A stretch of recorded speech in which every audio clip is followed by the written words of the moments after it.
सुप्रभात प्यारे बच्चों, आप सभी का एक बार फिर स्वागत है।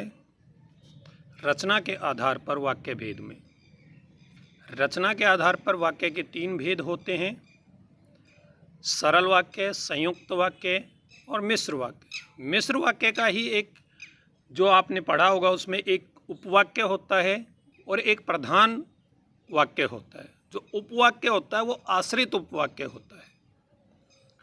तो उसी का आगे ये विस्तार है उपवाक्य। उपवाक्य 3 प्रकार के होते हैं: संज्ञा उपवाक्य, विशेषण उपवाक्य, क्रिया विशेषण उपवाक्य।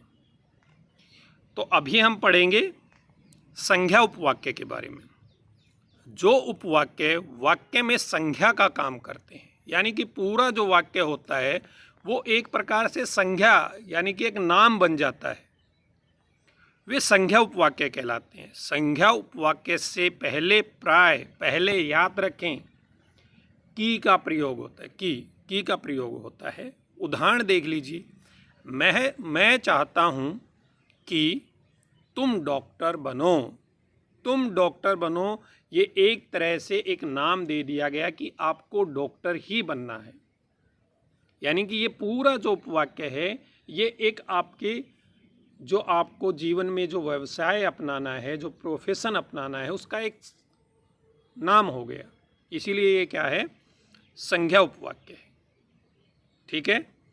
राम को विश्वास है कि श्याम होली पर जरूर आएगा। कि श्याम होली पर जरूर आएगा, जो श्याम है उसके लिए ये निश्चित कर दिया गया कि वो जरूर आएगा। तो ये एक नाम बन जाता है कि जरूरत, यानी कि ये एक तरह से जो वचन होता है जिसे आप प्रोमिस कहते हैं, प्रोमिस के लिए एक शब्द इस्तेमाल कर दिए इन सभी के लिए। प्रोमिस यानी कि वचन है कि वो जरूर आएगा। ऐसा लगता है कि महंगाई कम नहीं होगी, यानी कि उसको विश्वास क्या है कि महंगाई कम नहीं होगी। तो ये जो शब्द है उसकी जो अनुमान है उसके लिए ये जो है एक शब्द बन जाएगा, महंगाई कम नहीं होगी।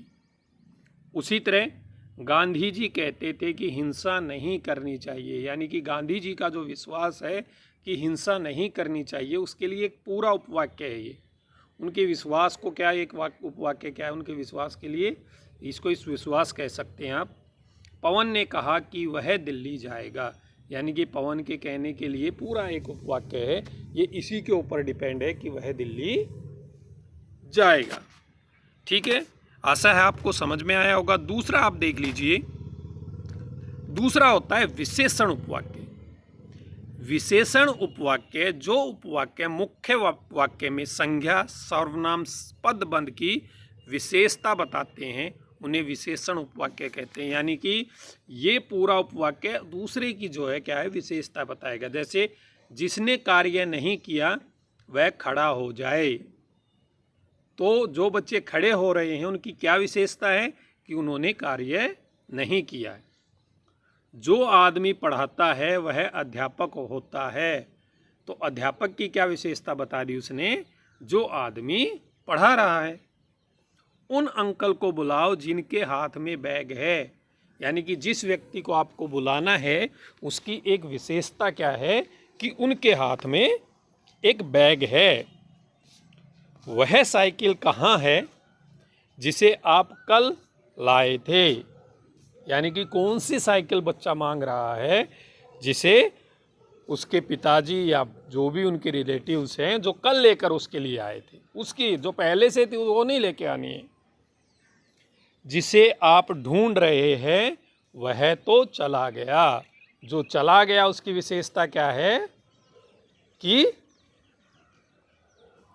जिसे आप ढूंढ रहे थे।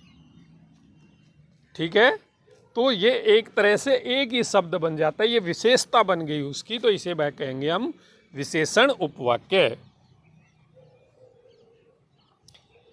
तो आशा है आपको 2 इसके शब्द समझ में आ गए होंगे। इसके लिए एक और है,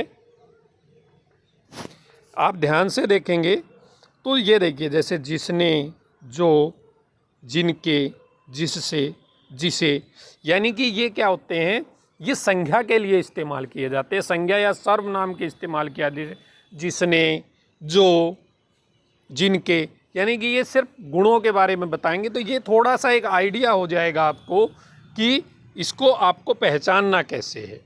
ठीक है, विशेषण उपवाक्य के लिए इन शब्दों को थोड़ा ध्यान में रखें, थोड़ा याद कर लें तो आपके लिए आसानी होगी। धन्यवाद।